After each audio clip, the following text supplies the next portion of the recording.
With over 35 years of customer service experience at various levels, Claudette Harris knows firsthand that ordinary just won't do. She served as a private consultant for over 7 years.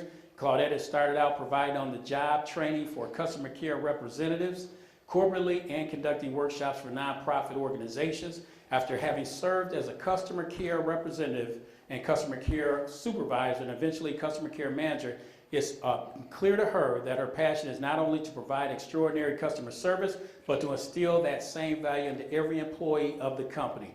Through her company, At Your Service Consulting, LLC, she teaches organizational leaders and frontline employees alike that education and preparation are the keys to success. She holds a Bachelor of Business from Central Michigan University and having completed coursework toward a Master's in Global Leadership and Management at Lawrence Technological University. Claudette is more than qualified to take your customer service standards to the next level. Good morning. I trust all is well. It's good to be here. So I'm going to talk about extraordinary customer service. And so I like to break down words. So when you think about extraordinary, what do you think? Yes? Superior. Superior. Anything else? The customer is always right. The customer is always right. So there's a quote by Roger Staubach. You guys know who he is? I didn't. Former quarterback. You said quarterback? Former quarterback. Former quarterback, right. And they call him Roger the Dodger. And he has a quote that says, "There are no traffic jams on the extra mile." No traffic jams on the extra mile. Why is that? Because everybody's not willing to go that extra mile. When you talk about customer service, you think about people that are okay, they provide good service, but it's nothing extra, nothing special, it looks like everybody else's. They may be excellent, but it kind of looks like everybody else's, maybe a step above. You think about Macy's or, well, it used to be Macy's. But then you think about the Ritz-Carltons and the Disneys. Their service is extraordinary. It's kind of unmatched. And there's not a lot of people in that area on that journey, right? So we're going to talk about extraordinary customer service.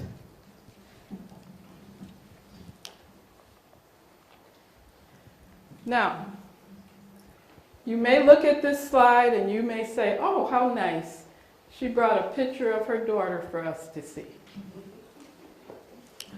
Well, not quite. What you're looking at is a 19-year-old Claudette. Hypothetically, I was walking through the doors as a full-time employee of a major utility. I was newly married. I had 1 year of college under my belt. Not a wise decision. But after that 1 year of college, I decided I didn't need college. I wanted to work and make money because I had gotten a taste of working at Chrysler over the summer as an 18-year-old. And I thought, I can just go make some money. I was blessed to have worked at the utility as a co-op. And so I went the next day after leaving U of D on a full scholarship and got hired at the utility. God was with me. My mom said he protects fools and babies.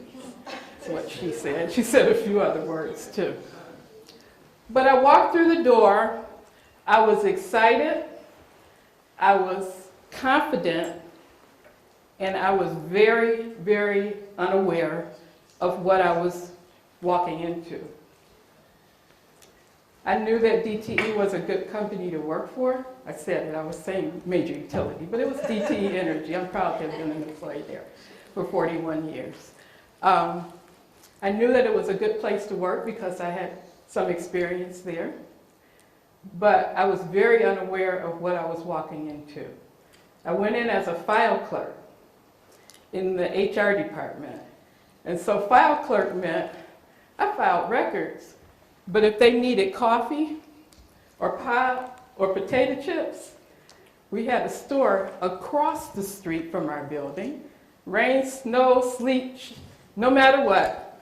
Claudette, can you go get us our lunch, or can you go get us our snacks? I happily did it. That was my job.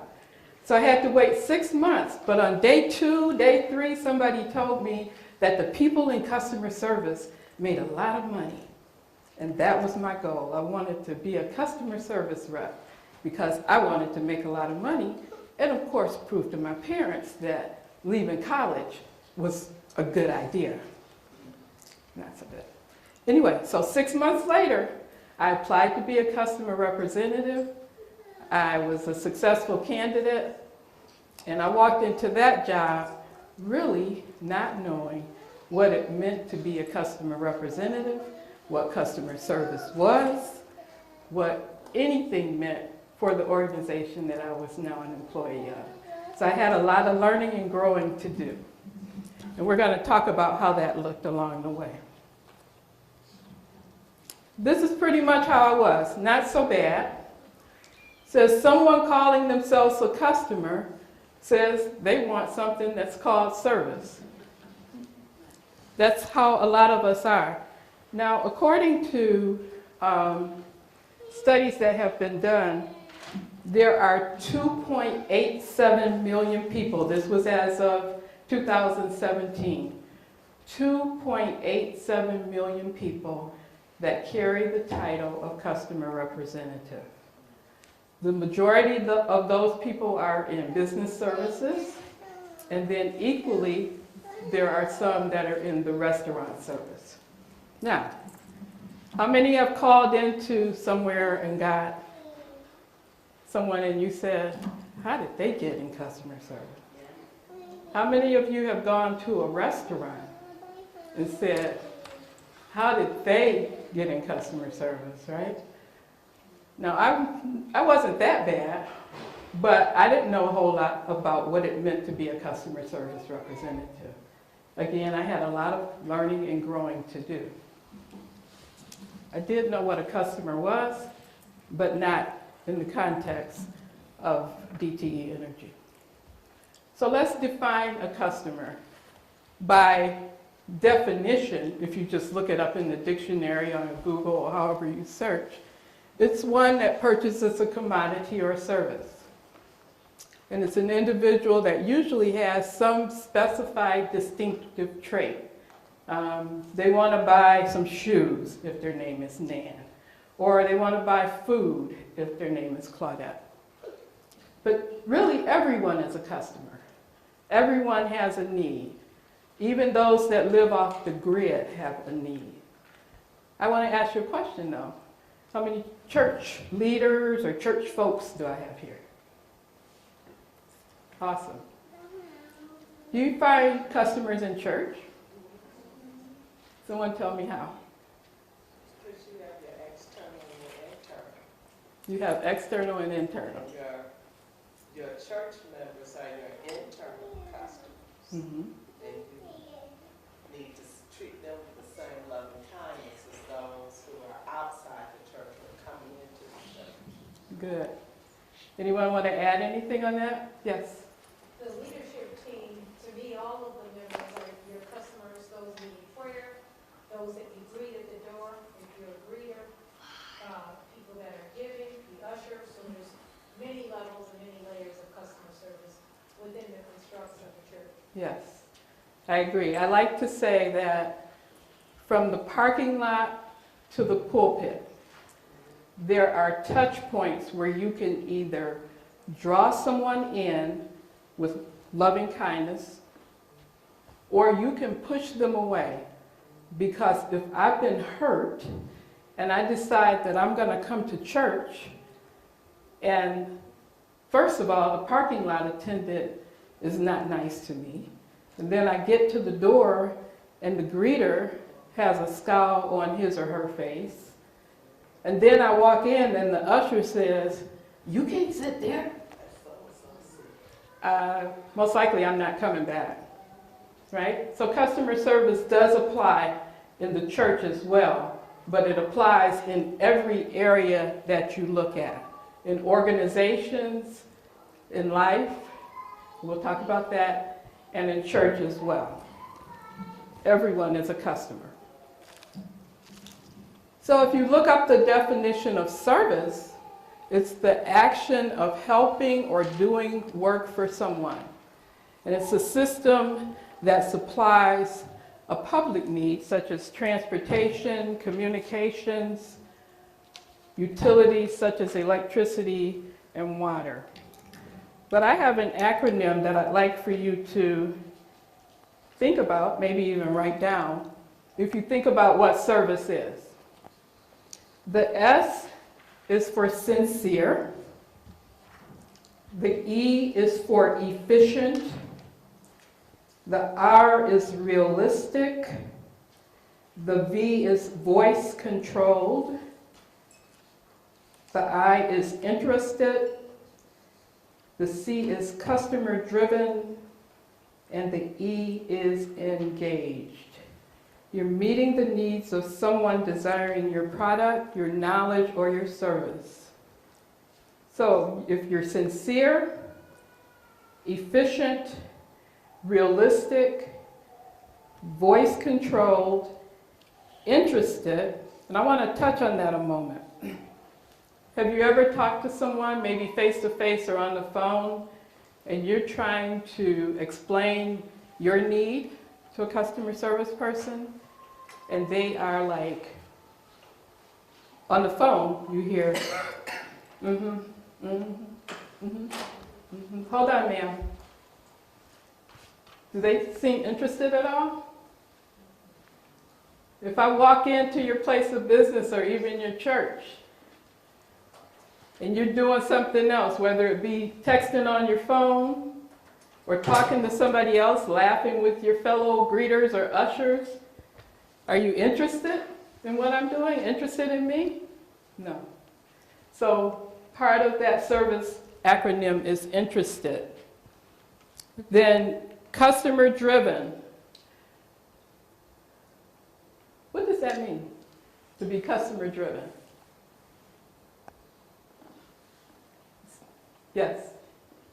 I guess I'm one of those consumers who always like to be satisfied. Customer driven such that whatever the encounter is, that the customer is somewhat satisfied with the result, or that you try to identify a medium point with the customer so that they're somewhat satisfied. It was repetitive. Yeah. So customer driven, thank you for that. Customer driven is really what drives you, right? Why are you there? Why are you even in that role? It's really not about you. It's about the customer, right? That's what drives your action. That's what drives what you're doing for the customer and ultimately for the organization that you work for. And then engaged. We talk about engagement a lot. We talk about it sometimes when we're talking employee engagement. But customer engagement creates customer loyalty. If a customer is engaged in the process and they know what you're doing and what's going on with your organization and their order or their inquiry, then they're going to be loyal to what you're doing for them. Any questions so far? So Nan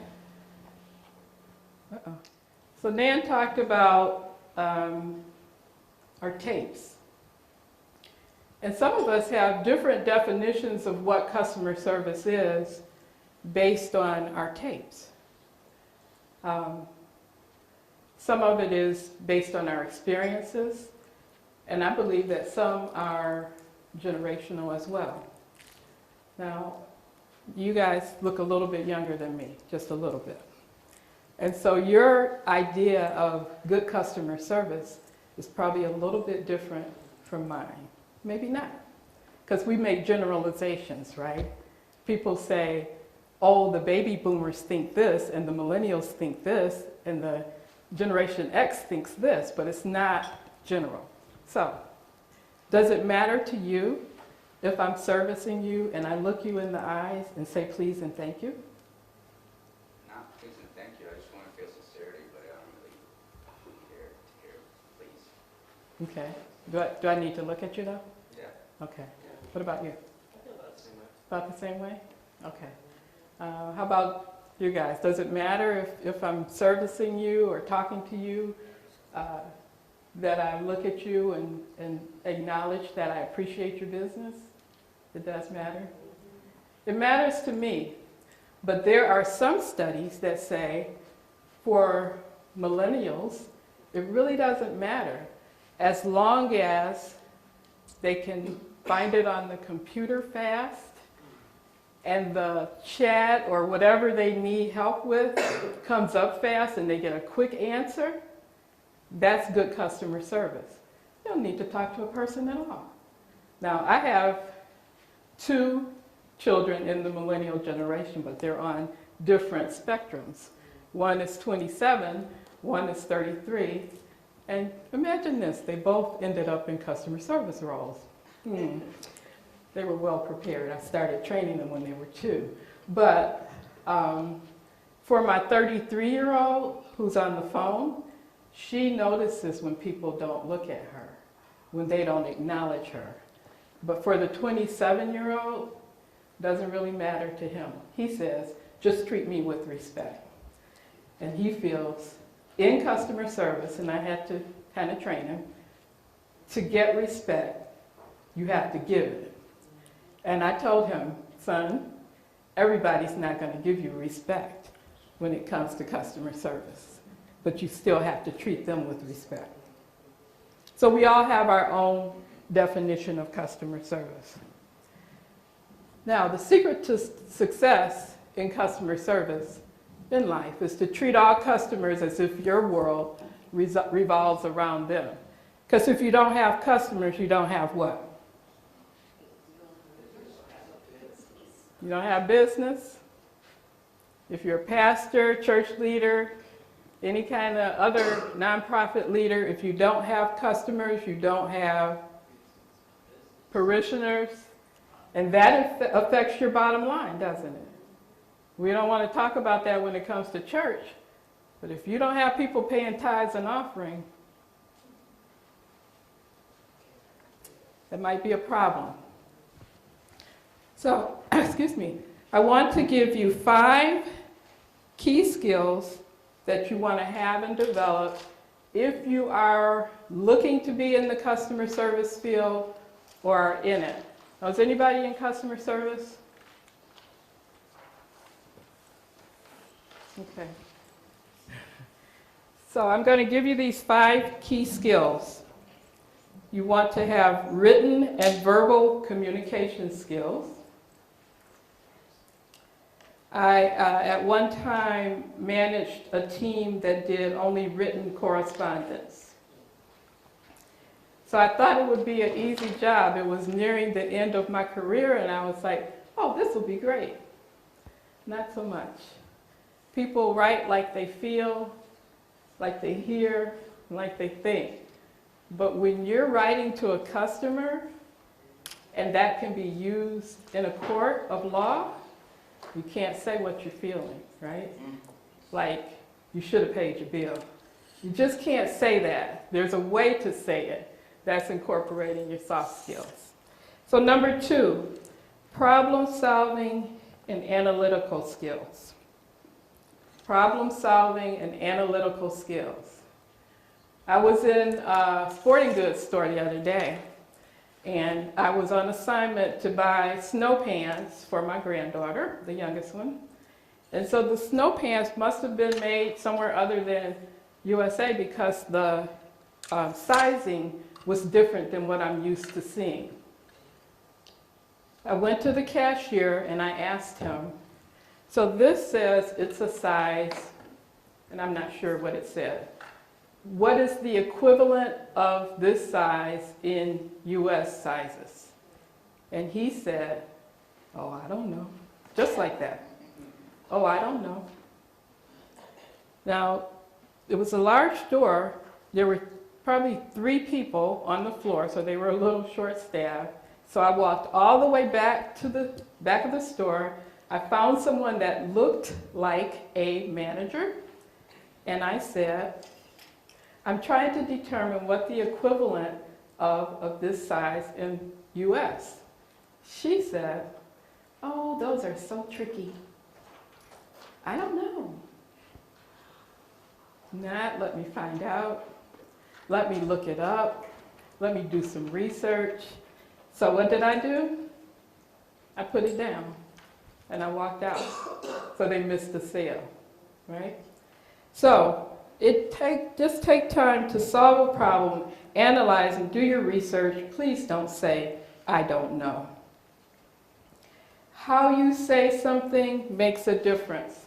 If that cashier or the lady that I thought was a manager would have said, I'm sorry, I really don't know what that means, but let me find out for you. And if you'd like, I can hold the snow pants for you and call you. I'd be glad to do that. Or if they had said, you know, someone else asked me that the other day. Let me find out because I'm sure the question is going to come up again. That would have been better than just, I don't know. So take time to research. Some people feel like it's an entry-level job and it's not worth what they're paid to do any research, but you never know who you're dealing with when you talk to someone. It doesn't matter. That goes back to being customer-driven. It's really all about the customer. Number 4 is positivity. Nan touched on the fact that sometimes we go into our professions or our assignments or even at church, and we've got the weight of the world on our shoulders. I worked in a call center, and I unfortunately had to terminate someone because they were late every day. I won't go into detail, but at the end of the conversation, when the person was terminated, she said to us, I understand why you have to do what you do. She said, the reason why I'm late every day is because I have to take time to put my makeup on because my husband beats me every day. I say that to say this. That young lady was one of the best CRs that I had as far as talking to her customers. But because of the environment that we were in, part of the policy was after so many tardies, we had to let her go. I have gone in with the weight of the world on my shoulders and had people calling in with the weight of the world on their shoulders. And the natural tendency would be to say, ooh-wee, I feel you. Can we just like talk? Maybe you can help me. But that's not why the people are coming to you. They're not coming to be your counselor. They're not coming to be your helper. They're coming because they look at you as the subject matter expert for the need that they have at hand. Their inquiry, their order. When we're talking about church, I'm coming because I realize I need God. I need some people in my life that can treat me like with love. So for me to stand at the door because my kid has been acting up as a greeter and say, good morning, good morning. You can go on in. You're not looking for that, right? Good morning. Welcome to Welcome Baptist Church, or Welcome Church. Not denominational here.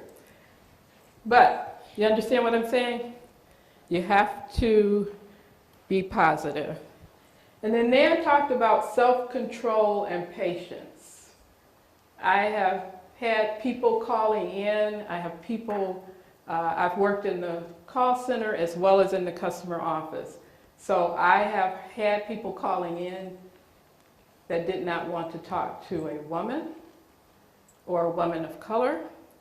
And then when I was in the office, I had a man that came behind the desk and stood over me and was yelling in my ear. Now, I was afraid, but I did not yell back at those people because my job was to help them, right? Now, the man that came behind the chair, of course, he was out of order, and my manager had to come and talk to him. But you be patient with those people that are not always nice, right? You don't know what they're dealing with. You have some people that come in that are, I'll just say they have the weight of the world on their shoulders, okay? And even though you may have it, we have to be patient with them. Now, Mr. Mack talked about 3 categories of people that may be here.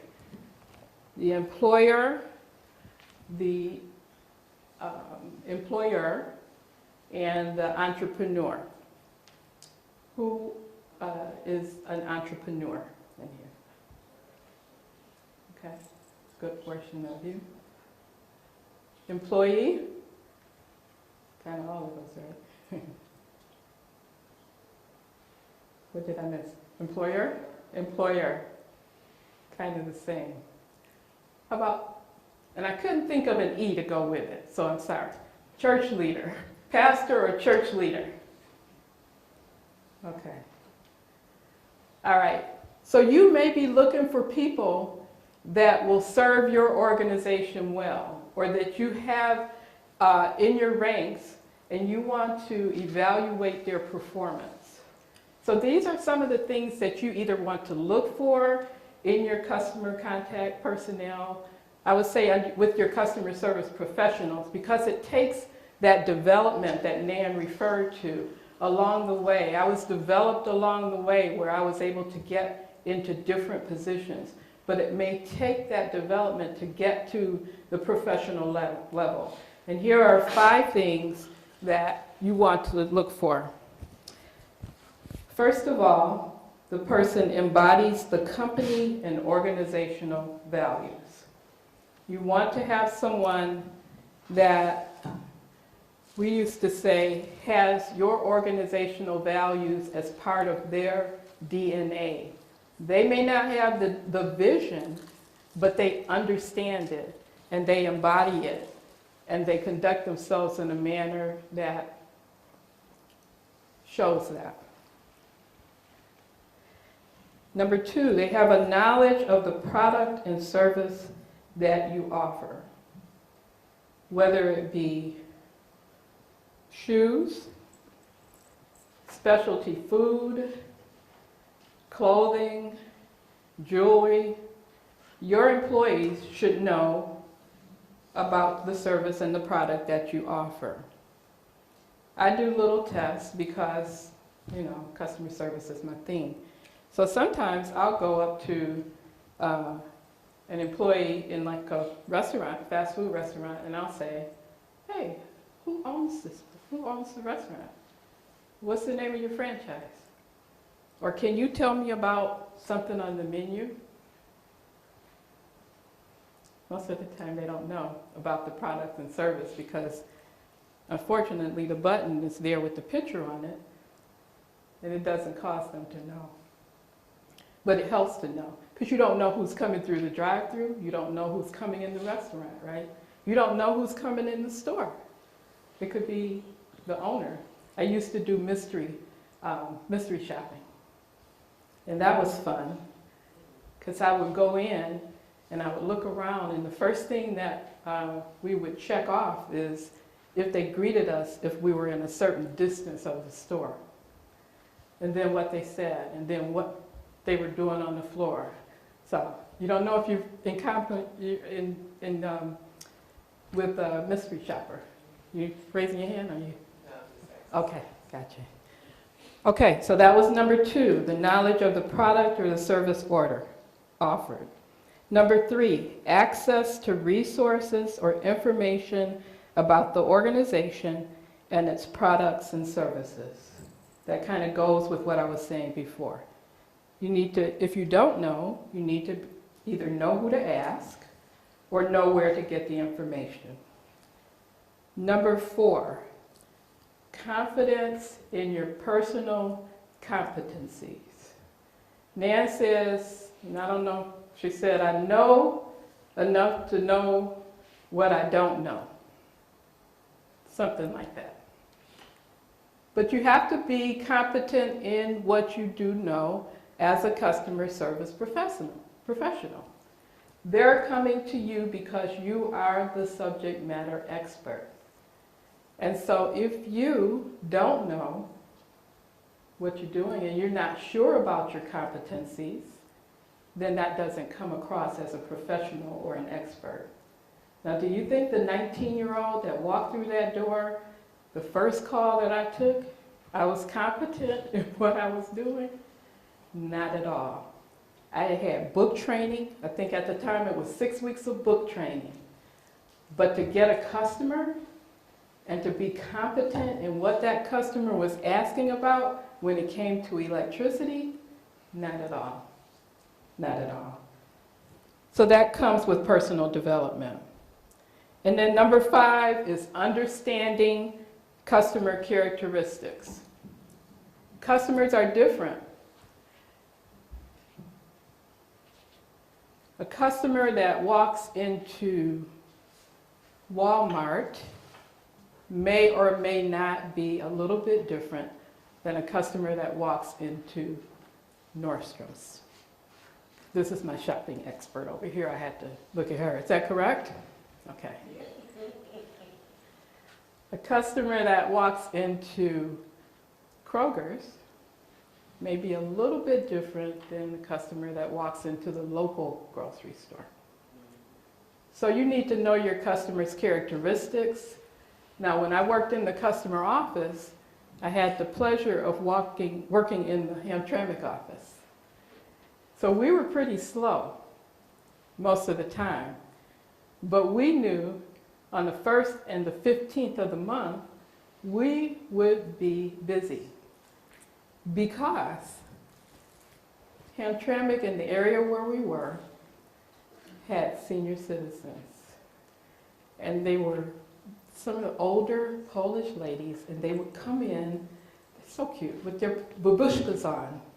And they would come in groups. They would walk, and they would sit, and they would talk and talk and talk and talk and talk because they were lonely.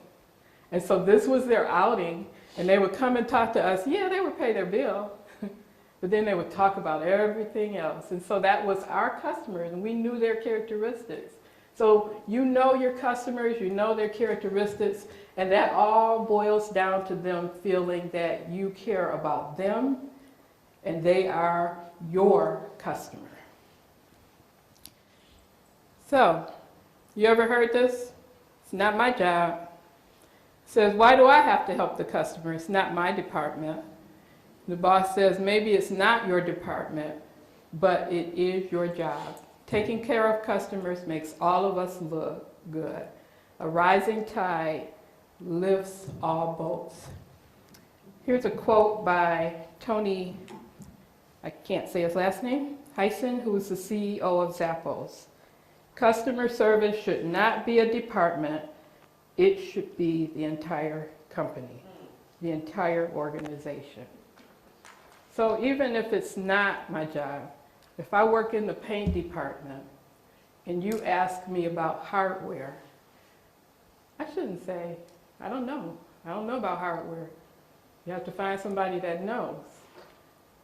Let me direct you to our hardware department and possibly she can help you.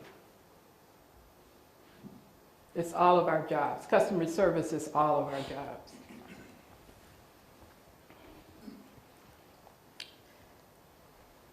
So I started out by saying, if you provide extraordinary customer service, doorways are open to optimal relationships. Now, what type of relationships does it open up to? Of course, your external customers are pleased. They become loyal customers if you provide extraordinary customer service. Your internal customers are pleased. We don't think about internal customers a lot, but if you're not working together internally, it shows when it comes to the customer. You can feel that tension. You can feel that you're not getting along. You can feel that it's not my job.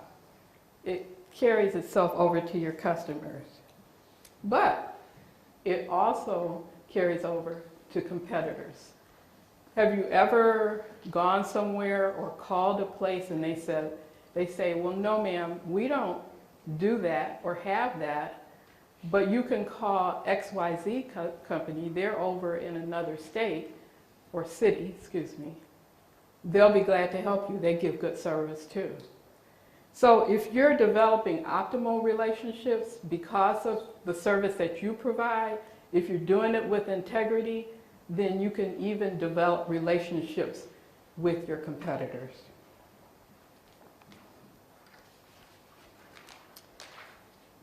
I wish I could, I wanted to be able to put this on the screen, but I couldn't. I couldn't send it in time because it happened yesterday. But this is a handwritten note, if you can see it. I'm privileged to have 3 business coaches.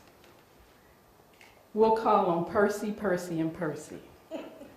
Their ages are 13, 12, and 8. And they're my 3 granddaughters. So as I was preparing for my presentation last night, as I was going through it, I looked across the table and I saw the 8-year-old holding this sign up. And it says, "Jokes today and tomorrow. Do more jokes." So here's my joke.